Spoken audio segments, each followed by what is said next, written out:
Hello everyone, welcome back to my channel. My name is Basant. We are continuing the process of reading a book. It's called Most Adequate Guide to Function Programming. We are in the chapter 2, First Class Functions. So the function programming basically based on the function, how we compose the function, how we are passing the argument, and how we can write the code inside the function.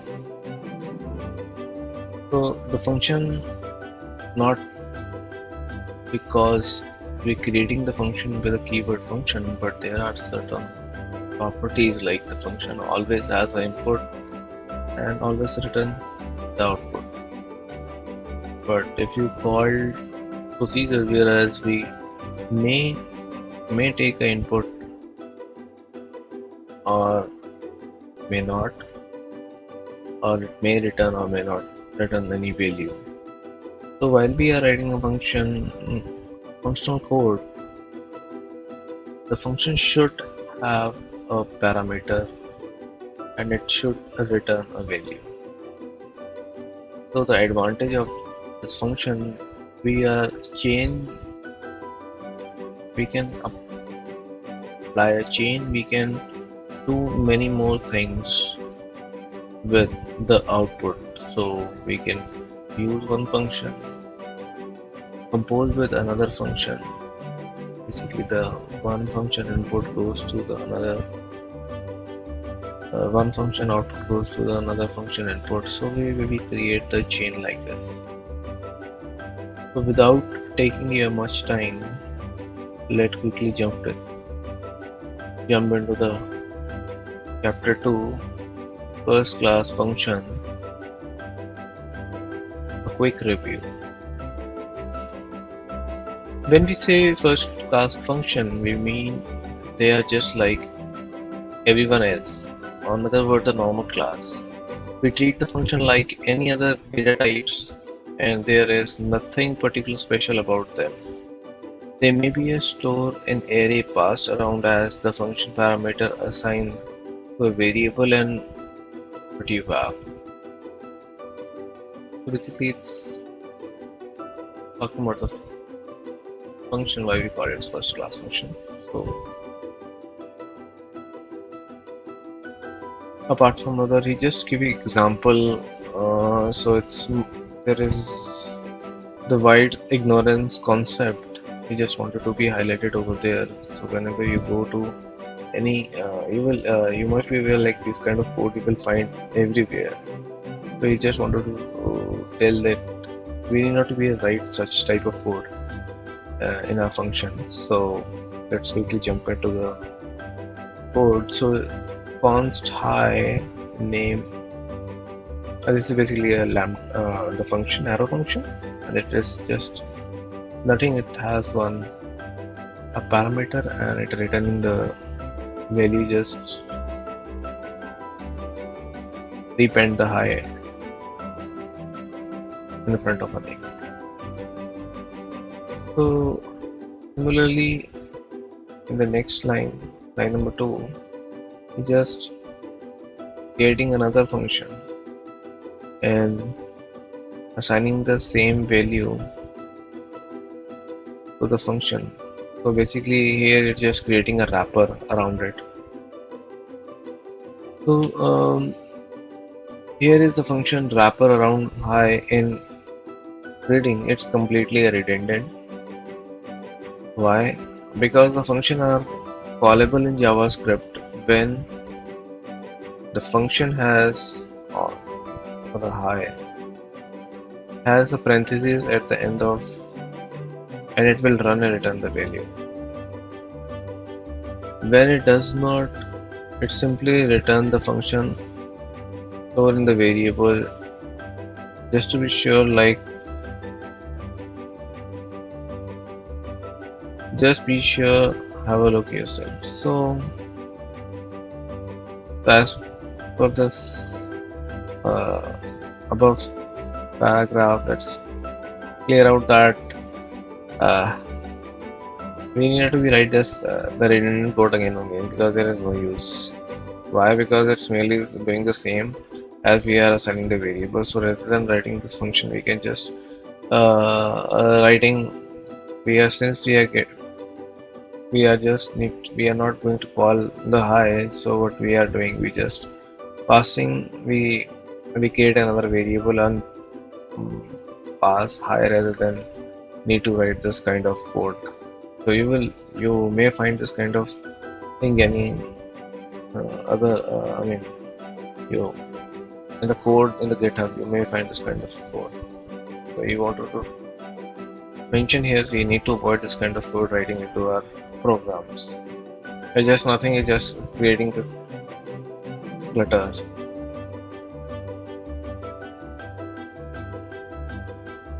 So let me give you an example. So we will see how it's look like when we are using the same thing in our code. I mean, I will give you we're writing this example in VS Code and see how it's the value return. As mentioned here, it's similarly the same. I'm assuming it's pretty much same. We need not to be open it, but let's for double check. We will double check like the output and other stuff. So let's move into the another concept. So he just mentioned that in other word, high is already a function that accepts one argument. So by another place another function around it, simply call a high with the same argument. It does not make any sense. So it is basically a bad practice to surrounding the function with another function and merely delay the evaluation of the code. A solid understanding of the critical before you moving on. It's another. Just give another example of what you may find in the most of the npm packages. So like this, ignorant so and the enlightenment. So you maybe find this kind of code. It's nothing. It's similarly like this. It's if you rewrite this code and to understand, so it's basically we can rewrite it this way. Basically, it's more or less the same. So let's see how it look like. So basically, when we are going to refactor it, so this line of code, as ajax call JSON, we can write it something like this. Basically, this parameter, it's pretty much the same. If the function take a one parameter, we need not to be worried. We need not to be explicitly pass it. And if the same both functions getting the same parameter, we need not to be explicitly pass those parameter into the function we directly put as an argument and call it. So the refactor code get server stuff look like something this, and this is basically the same. We just using a callback function, and then we can write this function as a ajax call and pass it to this the get server stuff. So another example, you just understand the way you will see some of the code is written in. Like if this is a code, it's a block controller. Why we need to write such a code? We just replace with this code with smaller lines. So this is you just tell this basically the first class function. Chapter 2 basically is going to tell us how we write the code. We need not to be adding too much clutter in our code. So why first class function? Let's move to this part. Okay, let's get down The reason the favor of first class function, as we saw the get server stuff and the block controller example, it is easy to add a layer of indirection that provide no added value, only increase the amount of written code. In addition, if the wrap function must be changed, we must also change our wrapper function as well. So just to give the example, suppose this function is going to be changed, so and it accept the new argument. So what we need to do, we need to go to the every place and change it and pass whatever we called it. So we will go every place and change it. So instead of writing this way, if we are written this function is the same in the first class function way, we need not to be do this kind of stuff. Like for example, get post comma reader post. Sorry, render post. So basically, this function render post, it's now take in arguments. So you know not to be a worry. So so so beside the removal of unnecessary function, we must name the reference argument. Names are a bit an issue. So here if you see, having a multiple name for the same concept is a common source of confusion in the project. There is also an issue for a generic code. For instance, if you to take a two example, so basically we may end up something like this. If we already know there is some similarly code available, we may be writing this code or maybe this duplicate code is available. So it's better to write a simple code which is more self-explained, because this function, if we are going to see, this function is only available for, I mean, as a reader, because we are not in the abstraction, we are not going into and see what is look like. But in the first glance, if you see the function is valid article, it's look like it's just only for meant to be for the articles only. So but we can write this as a more vastly more relevant for the future project, like the compact. It's basically doing the same. So, or we can use this function as elsewhere for other projects or other functions as well. By using a specific name, we are seemingly try ourselves to a specific data. In case of article, this has happened quite a bit in the source. So you will find this kind of code everywhere, and most likely. So also, he also mentioned that just like the object-oriented code, you must be aware of this concept. Sometime it will give and bite you. So you're talking about this keyword. We need to avoid this keyword in our code. So if you see the underlying function using this, and we call it the first class, we are subject to this leaky abstraction war. So basically, if you see here, we are not know like what is the context of this function. So what we will do, we can bind this with the current instance within a bind keyword. So here we will so if you see, if this function db is a external library and is free to access any prototypical Java from the current, so we are need to avoid using this like a dirty nappy. So I think this is all about in this chapter, and let me go through quickly and And then one of the basic examples.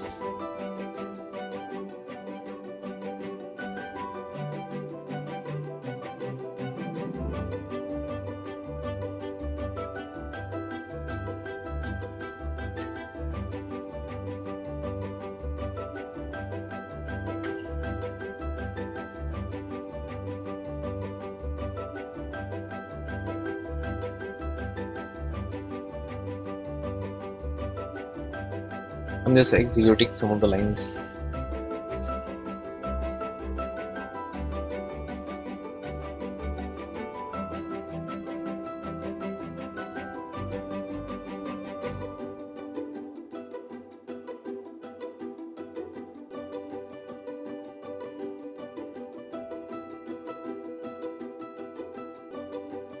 So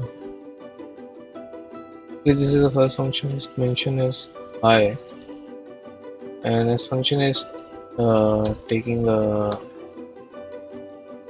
parameter name,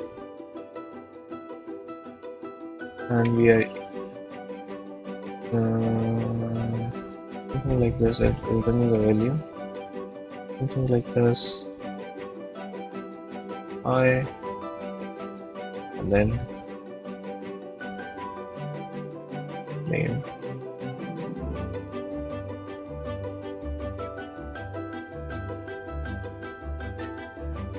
So if we are directly console this out and see how it's the output of this function. You may see it's end up is basically the same as whatever the output we will got. We will see the end result, and basically it is return everything. So this is we are not executing right now. So we are executing if you pass any parameter here, then we will get the output.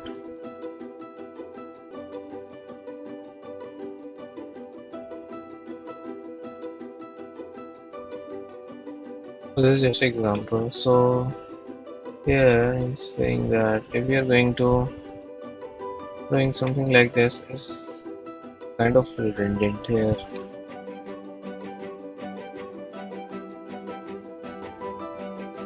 So if we see the output, it's just a wrapper around the same function, and it will also causing an issue. Then if you see, this is a greeting name, it's another inside the function. So it's calling the same function here. So basically it just add another layer of abstraction, nothing else. So if we are not going to executing, we're just assigning the variable. We just rather than writing this much, we just use it.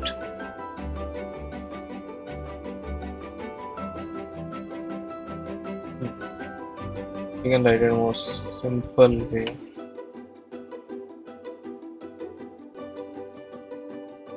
That's it. The output also still the same.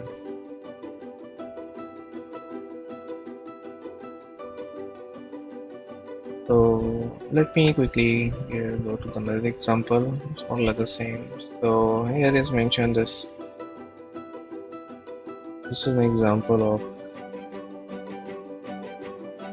So the example, if I'm tell you a simple array method, like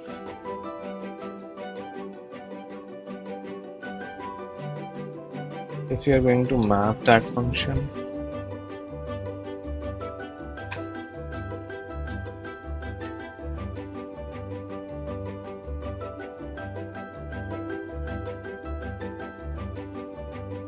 and you're using the math library dot square,